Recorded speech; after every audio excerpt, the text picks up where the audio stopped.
Welcome to Magic Arcanum, I'm Ryan Gomez, and I'm so glad you're here because it's story time! I am really excited. We just crossed 2 million total views for this series, and we get to celebrate by talking about War of the Spark. So get comfortable, friends, because this story time will be epic. For this set, the story cards are identified on the bottom edge of their frame instead of having a full watermark behind their text box like they used to. I'm gonna break these cards down in 3 acts, just like they do on the official story page. You can find a link to that in the description below this video, as well as a page with all the cards I mentioned on TCGplayer.com.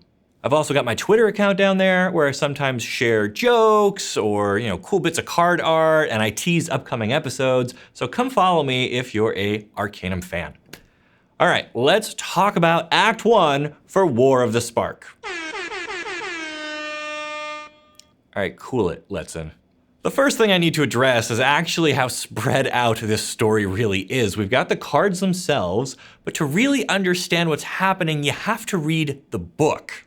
And sometime over the summer, they're gonna release missing chapters from the book each week via email, so additional insights are gonna trickle in for like months. That said, this episode, we're gonna try and summarize as much as we can with what we know today based on my initial reading of the book, combined with what we see on the cards and how they're organized into acts and scenes on the official story page.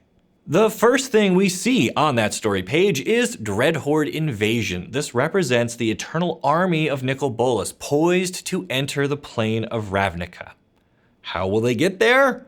With the help of Tezzeret, Master of the Bridge. The bridge refers to the Planar Bridge, an artifact that currently resides within Tezzeret himself. Don't think about that too much. Okay, so this bridge is a big deal because it allows for inorganic matter to move from one plane to another, and that's how this zombie army is gonna get from their home plane, which is Amonkhet, all the way over to Ravnica. But wait, zombies are just dead bodies and those are organic. And Ryan, you said the bridge only works with inorganic matter. Yes, hypothetical viewer, that is what I said. That's why these zombies have been coated in a magical mineral called Lazotep. In addition to making them even more durable in combat, the Lazotep coating permits these undead warriors to pass through the bridge, which again, kind of comes out of Tezzeret's belly button. Anyway, the story really kicks off with the introduction of the Interplanar Beacon. This is a device created by Ral Zarek to call other Planeswalkers to Ravnica to help in the fight against Nicol Bolas. Going into this story, I wasn't sure how the beacon was gonna work. Would it magically force Planeswalkers to come here? Would it signal to them but give them a choice to ignore it? Well, according to the book, it's a little of both. Planeswalkers on different planes start to see these dazzling lights that appear only to them, and they get a strong urge to follow those lights right to Ravnica. Gideon is able to walk from Dominaria to Kaladesh to meet up with his friends, but he admits it was really hard for him to not just go straight to Ravnica while the beacon is lit. So this beacon does act as a sort of siren's call. A strong enough planeswalker can avoid it, but probably not for long, and that explains why so many of them wind up on Ravnica. The Magic Story website shows Vraska next, presumably to remind us that she's still the queen of the Golgari Swarm, and suggests that she's gonna be a big player in the immediate battle, but the book takes a big departure here. Vraska actually leaves Ravnica as all the other planeswalkers start arriving. Now, her reasons for doing so are kind of unclear this early in the story, but we will get back to them. In the meantime, if you need more information on Vraska, we've got a great video that will bring you up to speed on who she is and why she's one of my favorite characters. The second scene in this act gives us Emergence Zone and Ravnica at war, which both kind of depict the same thing. The planar bridge is opened and Eternals start marching through and invading the streets. I want to point out here that we haven't seen a Nicol Bolas card yet, but he's actually already on Ravnica and he's already built his citadel and his statue, and our hero characters are also already here and planning their strike before this portal opens.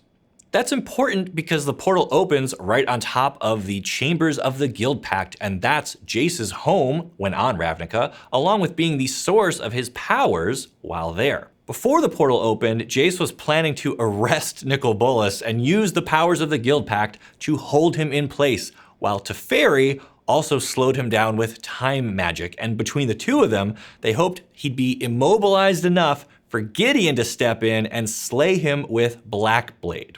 As the trio was approaching Bolas to do this, the portal opened and Jace lost the powers of the Guild Pact. Even worse, Chandra, Jaya, and Karn were inside the chambers and were nearly all killed when the portal appeared right on top of them.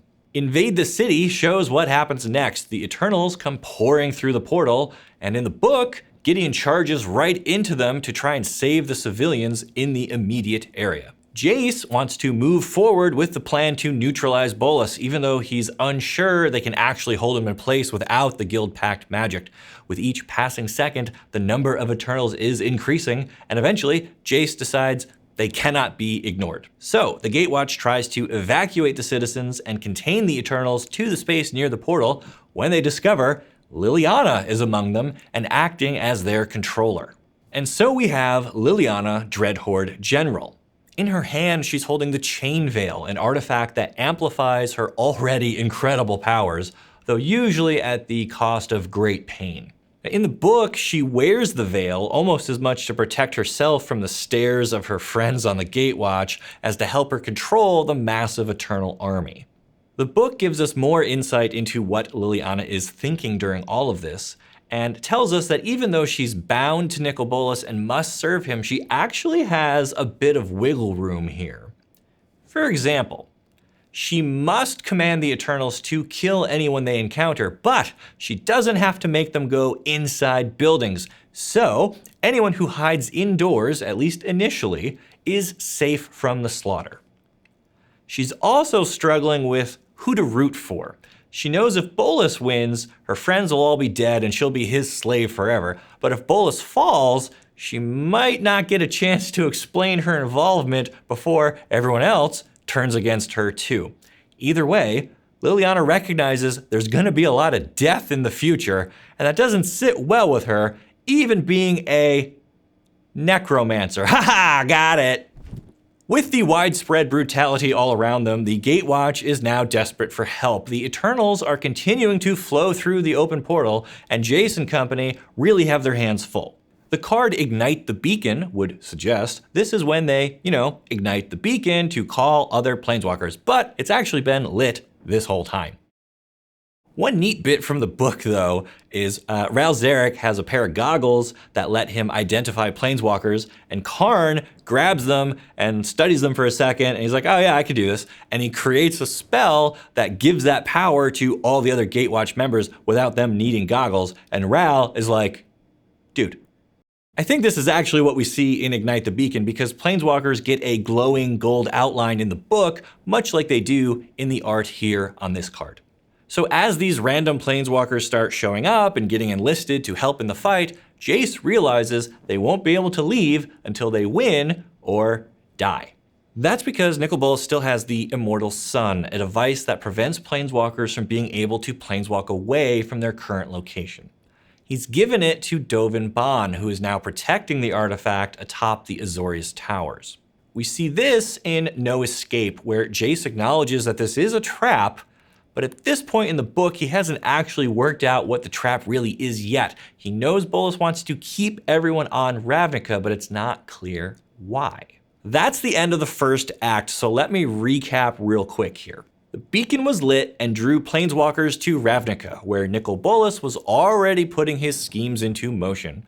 Just as the Gatewatch was about to strike their first blow, the Elder Dragon simultaneously cut off Jace's connection to the Guild Pact and began flooding the streets with an army of Lazotep-coated zombies being led by Liliana.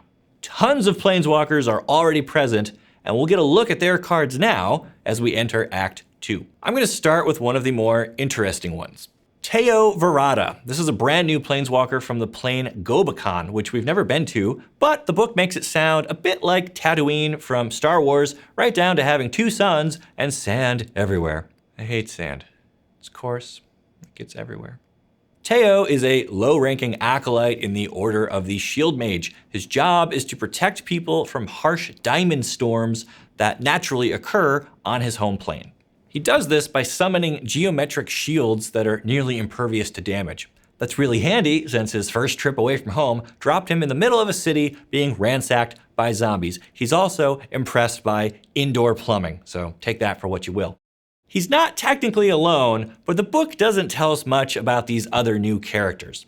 Planeswalkers like Kasmina, Davriel, and the Wanderer get less than a page of coverage each, so while we do get to learn a lot about Teo, there are still plenty of mysteries left for future stories to answer. One familiar Planeswalker who does show up is Nyssa. Her entrance in the book is pretty dramatic. Eternals have pushed their way into Selesnya territory and are attacking Vitu-Ghazi, an ancient tree that also serves as their guild hall. Nyssa uses her animist powers for the awakening of Vitu-Ghazi, turning it into a massive elemental creature that starts stomping on the comparatively diminutive Eternals. After clearing the immediate area, Nyssa guides Vitu-Ghazi deeper into the city and uses it to topple the statue put up by Nicol Bolas. The citizens of Ravnica start to think this is going to be the turning point. Help has arrived, the Eternals will be beaten back, and Bolas will fall just as easily as his statue did. Their cheers stop quite abruptly as the god Eternals enter through the portal. Bantu, Kefnit, Ronus, and Oketra make short work of Vitu-Ghazi to the horror of the watching Selesnyans. These were the gods of Amonkhet, immensely powerful when alive, and just as fearsome now with a fresh coating of Lazotep. Their arrival would have crushed the spirits of everyone present, were it not for Gideon rolling a natural 20 on his charisma check and inspiring folks to stand their ground with a riveting pledge of unity. So the battle continues. Gideon joins with the Boros Legion to get the skies under control. He hops a ride on a Pegasus named Promise and fights alongside Aurelia and the other angels, while Perhelion 2 provides heavy firepower, at least until it gets chased away by the God Eternals. And yes, I know Feather is a card in the set, but she gets zero mention in the book, so I'm not really sure how she got her wings back. I've also been losing to Feather decks left and right on Magic Arena, so out of spite, I am not going to talk about her anymore. Anyway, Nicol Bolas has been just chilling on top of his citadel, watching this whole battle play out, and not really caring because for him, the game hasn't even started yet. It's not until he casts the Elder spell that everyone realizes how profoundly screwed they are. The first to illustrate the new level of danger is Domri Raid. He and his mates, as he calls them in the book, boldly charge into the fray, planning to club Nicol Bolas over the head with some rocks, I guess, when an Eternal manages to grab Domri. Now previously, this was not a problem. You could just wrestle with the Eternal, break free, kill it, whatever. But now, under the magic of the Elder spell, a single touch from an Eternal will instantly begin to drain a Planeswalker's spark. As this happens, all of the fluids leave their body, rendering them a dried out and empty husk. Domri finds this out the hard way. Hey, you know what? I gave him a pretty high chance of death in my prediction video, so at least I got that one right. After an Eternal has harvested a spark of a Planeswalker, they send it up to Nicol Bolas, who collects it in the gem suspended between his horns, seen clearly in Deliver Unto Evil. This is called the Gem of Becoming, which, for flavor reasons alone, goes into every Nicol Bolas commander deck. Yeah! So our hero characters are now in pretty much the worst possible spot they could be in. More and more Planeswalkers are arriving following the signal from the beacon. Each one of them is now super vulnerable to any of the thousands of Eternals, which Liliana is now forced into sending indoors, by the way, and none of them can flee thanks to the Immortal Sun. And each Planeswalker touched by an Eternal brings Bolas one step closer to his goal of achieving ultimate godlike power. That's the end of the Act 2 cards. Nicol Bolas seems to have the upper hand here, and it's going to take a series of small miracles, or the intervention of at least one other dragon, to stop him. So off we go with Act 3. Jace rallies all the Planeswalkers he can get, and starts to formulate a multi-step plan for saving the day.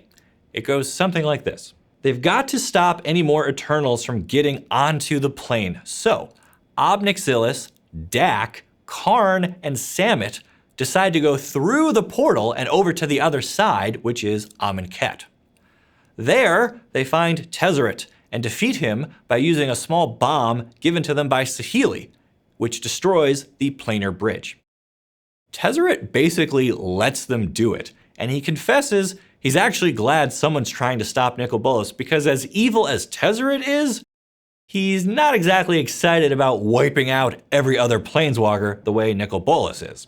While on Amonkhet, we get one of the book's better moments. Samut offers up a plea to the last remaining god of the plane, Hazoret.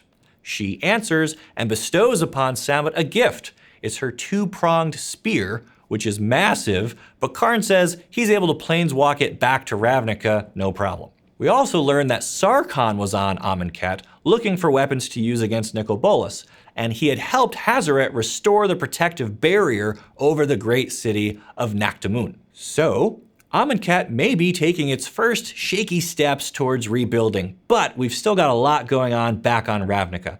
Ob-Nixilis decides he's done his part, and since he's not under the grasp of the immortal sun here, he planeswalks away. Sarkhan pledges to come along and help though, so he, along with Karn, Dak, and Samut, return to Ravnica. Meanwhile, another group was working on disabling the immortal sun. Chandra, Lavinia, and Saheeli climbed their way to the top of the New Prov towers to face Dovin Baan and his army of Thopters. Dovin puts up a pretty good fight and even boasts to the trio that he was ready for each of them because his power is seeing weaknesses and he was fully confident he had the upper hand against these three particular women. He starts to taunt Chandra specifically when another Chandra starts to roast the base of the pedestal holding up the immortal sun. The first Chandra reveals she's actually been Lazav, the shapeshifter, using a borrowed Izzet flamethrower to fool Dovin and keep him distracted. Lazav then also proves he's part ninja and tosses two metal throwing stars at Dovin's face, catching him right in the eyes. Dovin screams and planeswalks away since the sun is now out of commission thanks to Chandra. So the next time we see Dovin, he will likely be blind but not dead. I'm going to give myself partial credit for my prediction on him too. What, Nicole? It's not like anyone's actually keeping score. Anyway, other planeswalkers had their role to play too. Vivian was eager to take a shot at Bolas, but realized Liliana was going to have to be dealt with first. So, Vivian, Jaya, Teferi, and Jace set up an ambush for Liliana. Teferi opened up with his time magic, slowing Liliana down so that Jaya and Vivian could rain fire and arrows down on her. The Chain Veil ends up saving Liliana's life, and Nicol Bolas realizes what's happening from atop his citadel, so he uses his own magic to crush the buildings Jace and his friends were using for elevation. Teferi slows time again to prevent anyone from getting crushed by the falling debris, and the group retreats after realizing they won't get another chance to attack Liliana now that Bolas is aware of their presence. While all of this is ongoing, Vraska returns and offers to help Ral and Kaya with their mission, to unite all 10 guilds of Ravnica for something called Operation Desperation, which will bring Niv Mizzet back to life. Oh, what's that? You didn't know Niv Mizzet died? Yeah, me either. It didn't happen in the book, and it's not depicted on any card in either War of the Spark or Ravnica Allegiance. So while the book does have some neat moments, like Hazoret showing up and Dovin getting shrooken to the face, it also frustratingly leaves out huge plot points like this.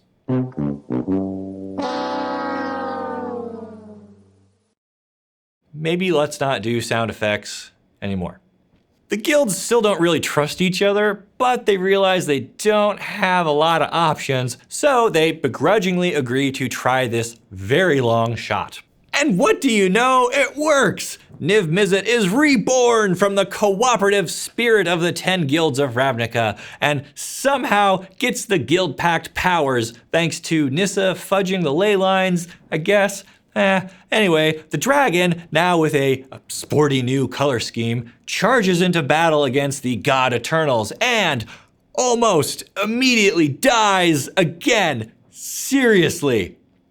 The people of Ravnica have had a roller coaster of emotions today.